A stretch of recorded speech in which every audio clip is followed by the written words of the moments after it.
Tinha feito aquela inspeção inicial, mas agora eu lavei tudo, não jateei ainda, porque o objetivo agora é só montar essas duas tampas, colocar ali no quadro, depois eu vou explicar para levar para o alinhamento.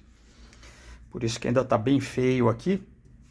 Aí essa inspeção agora limpa, eu consegui reparar. Aqui ó, é onde vai o parafuso da tampa de inspeção do ponto, onde você consegue ver a marca para poder acertar o ponto no virabrequim. E completamente espanada. Prenderam isso aqui com uma fita. Não dá para fazer oversize aqui e fazer um maior, porque ele já é... Repara que quando entra ali para fazer a rosca, ele já pega até na tampa. Então, se eu aumentar, ele vai comer a tampa.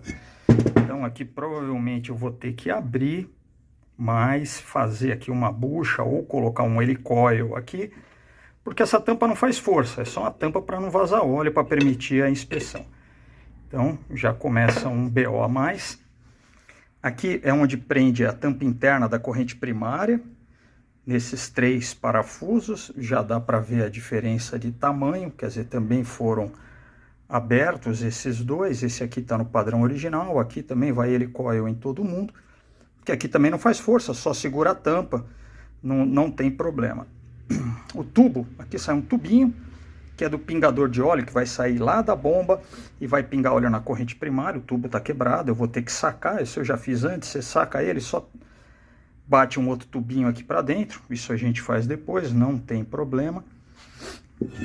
O que eu havia dito aqui, ó, em relação a usar, meter chave para tirar as coisas, ó o estrago, provavelmente o cilindro não queria sair, meteram uma chave aqui, ó o degrau que esse troço formou aqui, ó, que inferno. Então aqui o que eu vou ter que fazer? A outra tá igual, também tem umas marcas. Sacar esses prisioneiros, fechar depois, alinhar e planar. Passar uma plana aqui bem de leve, só para tirar isso aqui, senão isso aqui vai ficar vazando.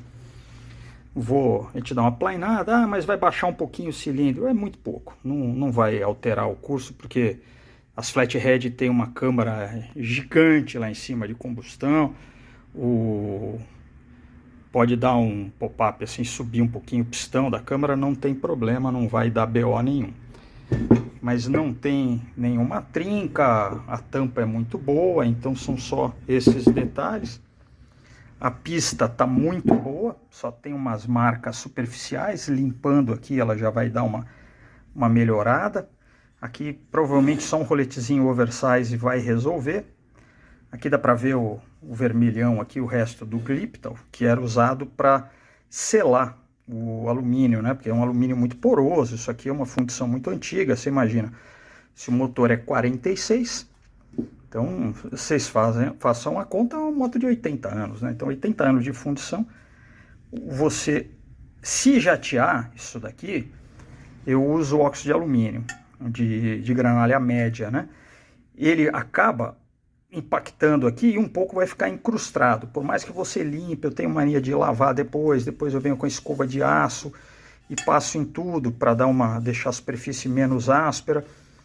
Se você não selar isso com o Gliptal, que é uma resina epóxi, com o calor, né? Isso expande, retrai, o óleo vai acabar soltando algumas das granalhas e aí fica circulando com óleo, vira um abrasivo, acaba com o motor. Então, se por acaso jatear essas tampas, é obrigatório selar. Desse lado aqui, as buchas, eu havia dito que a bucha tem um degrauzinho aqui. Eu não sei se vai ser possível ver que ela tem aqui, ó. Ó, a unha dá pra... É uma rebarbinha que ela afundou. Acontece que aqui, ó, vai ter que dar uma nivelada, uma limpada. A mesma coisa na tampa do outro lado, um mínimo aqui. Então isso vai acabar baixando um pouco, aproximando o comando. Então às vezes só com as arruelas de end play aqui eu consigo, porque as buchas estão sem folga. Eu testei com o comando, fechei a tampa, botei as buchas, o comando praticamente não mexe, tá excelente as buchas. Então dá dó de arriscar mexer isso aqui, vai ter que tirar o pino, que é para elas não girarem, fazer furação em outro lugar, se acaba enfraquecendo a carcaça. Então eu vou pesar bem aqui se vai valer a pena, se elas ainda têm parede aqui, que vale a pena manter essa bucha. Então esse é um caso a se pensar. A tela do filtro de óleo está íntegra, né? Tá suja aqui, bem entupido. Isso aqui depois eu vou ter que lavar. E eu sou chato, eu não vou conseguir deixar esse troço amassado, vou ter que bolar aqui um sistema para entrar por aqui e arredondar isso aqui de volta. Isso é mania minha, para não ficar acumulando sujeira ali em cima. Então, isso aqui tá fácil de resolver. Os prisioneiros da bomba são ótimos. Aqui eles, felizmente, não marcaram e não quebraram a bomba. Isso já é uma coisa. Tem uma oxidação aqui, mas não vem para dentro. Aqui é mais grosso, então ele está bem aqui onde tem o prisioneiro, então não pega nada, não vou mexer. As pistas, como eu falei, as duas estão bem usáveis, vou aproveitar. Aqui na tampa, então as buchas aqui estão excelentes, desse lado eu não vou mexer, porque as buchas não estão nem sequer gastas na questão de profundidade, elas pelo formato, elas acabam empurrando contra a tampa do comando, contra o bloco e não contra a tampa do comando. Repara aqui, ó, que eu havia dito que a Harley usa um número para dizer o primeiro ano, né? Então aqui, ó, 13140. Por quê? Porque essa tampa estriada, ela começa só em 1940. Até a 37, 38, 39, a tampa é lisa. Vou mostrar para vocês uma tampa lisa. E a tampa 37, 38, 39. Aqui, ó, eu já soldei, falta dar o acabamento. Então aqui que eu falo que elas quebram aqui. O pessoal cai nas estriadas de 40 para frente, come o estriado e quebra aqui. Essa aqui, como é 37, quebrou só aqui. A bomba de óleo que eu falei, ó, que só tem as duas molas. A bomba plana, que ela também foi até 39, em 40 vem aquela bomba que eu havia descrito antes, e depois, década de 50, volta essa bomba. Então essa é a bomba da correta 3739, tampa correta 3739. Voltando a tampa aqui, então, como eu falei, de 40 até 48, essa mesma tampa. Então, se você abrir, essa é uma 46, ela vem 40, que é o primeiro ano. Se você abrir uma 48, vai estar 40. Se for uma 40, então isso aqui não é o ano de fabricação, é o ano que começou a ser produzido essa tampa. Então, a tampa 40-48, o motor 46, bate corretamente. A bomba de óleo, a sede está boa. Aqui, felizmente, não marcaram. A bucha também está boa, os prisioneiros estão em excelente estado. Está faltando um dos guias, porque ela tem um guia aqui e ela tem um guia aqui. Então está faltando fazer um guiazinho desse daqui e bater ele aqui, que é o guia da bomba, para posicionamento, porque ela tem uma folguinha aqui nos prisioneiros. Então você tem que alinhar por esses dois guias aqui. Da mesma forma que eu mostrei o guia que tinha aqui na tampa, ó, eu havia comentado antes de desmontar que ela tinha 3 guias para a tampa. Então um está aqui, outro está aqui, o outro está aqui. Então ela tem esses 3 guias da tampa. Aqui na bomba ela tem esses 2 guias, está faltando um. Vou até conferir, porque às vezes ele sai na bomba, mas eu não lembro de ter visto ele na bomba. Mas isso é fácil de fazer, um roletinho de aço aqui, na medida você crava ele aqui, está tudo resolvido. Então agora vou mandar fazer a solda aqui, refazer a rosca, que vai ser uma rosca cônica, né? Uma rosca a gás. Mando com a cebolinha, eu tenho a cebolinha nova aí, mando com a cebolinha para ajustar. Tem que estar bem faceado, porque aqui é um ponto de vazamento chato. E essas flat aqui é extremamente importante você ter a bomba de óleo aqui, porque se ela esvaziar o óleo, o que estoura esses motores? Falta de óleo e BO de parte elétrica. O resto, isso aqui é praticamente indestrutível. Então agora eu vou montar, fechar o motor para colocar lá para o quadro. Aí eu vou explicar os BOs lá do quadro que vão ter que ser feitos.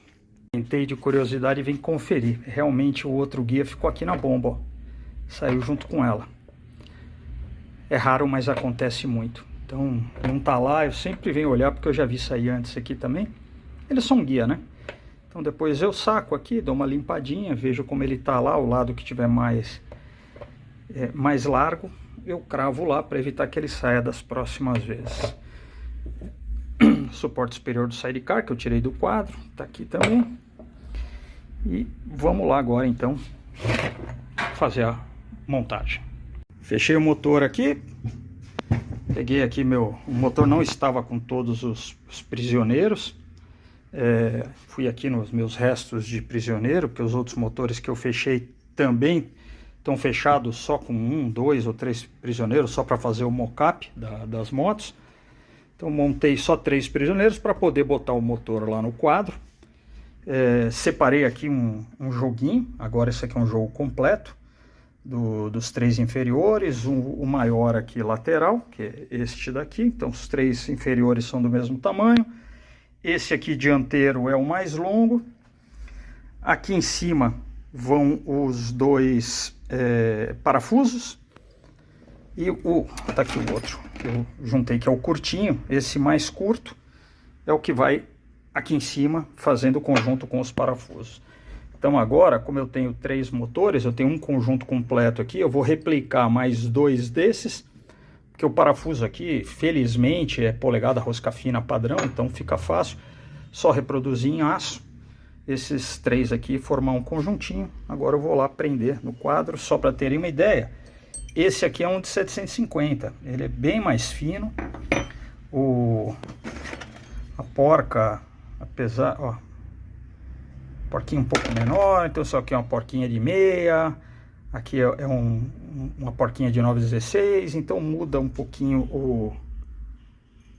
o tamanho. Esse é um de 750, nem era para estar aqui, era para estar ali na caixinha de peça de motor de 750, que isso aqui é da WLA. Bora lá então colocar isso aqui no quadro. Lembrei de mais um detalhe, separei a cebolinha. Esse aqui é o bujão para drenar o cárter. Esse aqui tá com a rosca dele boa. É muito difícil isso acontecer. Geralmente aqui tá espanado. Já peguei aqui espanado, da minha Panhead 51 estava espanado aqui também. Aqui quase todos. É inacreditável, o pessoal não acha rosca fina, mete o rosca grossa, espana, depois tem que aumentar. Então aqui, muito comum. Tanto que eu já mandei fazer um tempo atrás uns oversize. Então ele não é oversize de medida, eu fiz um cônico e fiz o cônico aqui na medida padrão da rosca e depois eu fui aumentando lentamente, não sei se dá para reparar que é o cônico, para poder vedar. Então em vez de, às vezes o motor, você vai tirar, você não repara que tá espanado, monta um dia, você vai drenar, ele vê que tá espanado, aí para o motor fechado, você não vai abrir rosca, vai alumínio lá para dentro, não tem muita solução. Então eu já tenho esses daqui que eu já fiz faz tempo, já usei, fiz a mais e tenho guardado aqui para essas coisas. Como eu acabo fazendo muito flathead, né, que é minha, vamos chamar de especialidade, os flat. Então é sempre bom uns reservinha aqui já para resolver um probleminha crônico. Mas esse aqui não precisa não. Então isso aqui pode ser que eu precise para os outros 2. Vamos lá, uma hora usa. Fazer a montagem agora aqui no quadro, vão 2 parafusos menores, parcial aqui, né? Bom, vamos lá colocar os 2, eles usam porca castelo, vai uma cupilha. Infelizmente eu só achei essa porca castelo mais rasa, eu vou tentar depois achar a porca castelo mais longa, porque sobra muito parafuso aqui. Do lado de cá, é curioso, porque aí ele vem ao contrário, vou ter que colocar depois. Esse lado com porca, e ali, como você não consegue apertar a porca, ele vai esta porca especial. Ela encaixa ali. Esse batente impede que ela gire, então na hora que você der o aperto de baixo para cima, ela trava e você consegue apertar. Então o correto nas flathead aqui é ter esta porca especial e não uma porca convencional. Então aqui vai essa porca, aqui vai a porca convencional castelo, no outro também. Acho que agora ele encaixou, deve até entrar. Entrou. Então, o chassi em si, ele está alinhado, porque você vê que o motor entrou todos os parafusos com uma facilidade muito grande. Só que o meu problema é isso aqui, né? Você vê que ele está até abaulado aqui, de tanto bater aqui embaixo e completamente comido. Então vai ter que ser trocado essa secção de câmbio, vai pivotar aqui, colocar o câmbio, reinstalar suporte de pedaleira.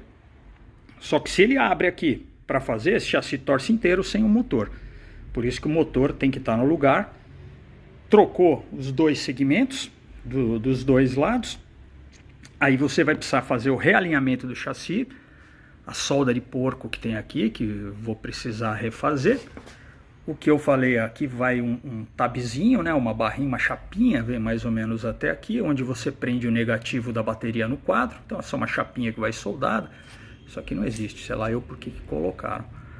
E depois de tudo feito, você precisa ter o conjunto de roda traseira no lugar, que é para poder colocar no gabarito e aí sim alinhar o chassi inteiro depois da troca de segmento. Então o Carlão pede sempre que eu leve o motor no lugar e a roda traseira no lugar. Eu travei também o conjunto de câmbio, até porque na hora que eu fui conferir, eu já tinha mostrado, aqui estava completamente espanado, aqui já tem um monte de solda, aqui está arrombado. O que eu fiz ali? Eu aumentei a medida, então ele era esse padrão de parafuso, coloquei um parafuso um pouco maior. Aqui vai ter que fazer a solda, eu já vou fazer, mas por quê? Porque senão eu vou ter que fazer uma rosca, vai dar um OBO.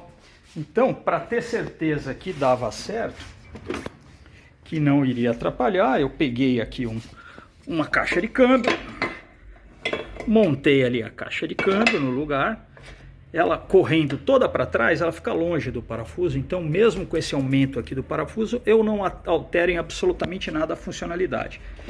Então, tem hora que você tem que simplificar, porque se eu começo a querer encher ali, encher aqui, se eu encher os dois, eu perco o alinhamento aqui. Então eu prefiro já, esse aqui tá certo. Esse aqui eu já vou mandar lá pro Carlão, tanto o parafuso quanto o macho na rosca certa. Então fica mais fácil agora encher, usar o próprio parafuso aqui como guia e resolver o problema da base de câmbio. Aí trava a base de câmbio, fica muito melhor. Esse chassi é legal, que ele tem até o suporte inferior da tampa. Lembra que a tampa vai com os 3 parafusos aqui, que está espanado, vou ter que refazer, e ela é presa aqui embaixo nesse suporte, que geralmente está faltando, e em cima ela prende na base do tanque de óleo. Então, no geral, para o ano e o estado de abandono que ele está, é um chassi que eu vou considerar até como fácil de fazer. Ele tem também aqui uma marca, depois que jatear, parece que aqui já foi soldado, então provavelmente vai ter que encher aqui vai ter que trocar a bucha, porque aqui vai um crossover, vai um eixo, o pedal do câmbio fica lá, mas a panela de freio fica aqui. Então esse crossover aqui tem um braço, quando você aciona o freio lá, ele aciona o braço do freio aqui embaixo. Então vai ter que ser embuchado de novo, então não tem problema. Enche aqui, corrige, dá uma limpada, deixa bonitinho e refaz a bucha dos dois lados. Então agora vou levar o chassi depois lá para fazer essa parte toda. Isso demora mesmo. Então pode ter certeza que antes de meses ele não volta com uma insistência frequente. Então vou ter que esquecer motor. Esse câmbio, essa carcaça eu coloquei aqui só para encaixar, nem é desse quadro. Vou ter que esquecer motor, vou ter que esquecer quadro, roda traseira. E vou trabalhar nas outras coisas, pegar a Springer, recuperar a Springer inteira. Eu tenho mais roda, já vou fazer em outra roda, os cubos, deixar certo. Se bobear, monto uma outra roda, um par de roda que quando chegar eu já substituo. Aí vai ser só jatear, pintar o chassi, já bota as rodas, freio, frente. Falando assim é fácil, né? Isso aqui eu calculo nessa reforma que vá pelo menos um ano nesta reforma aqui.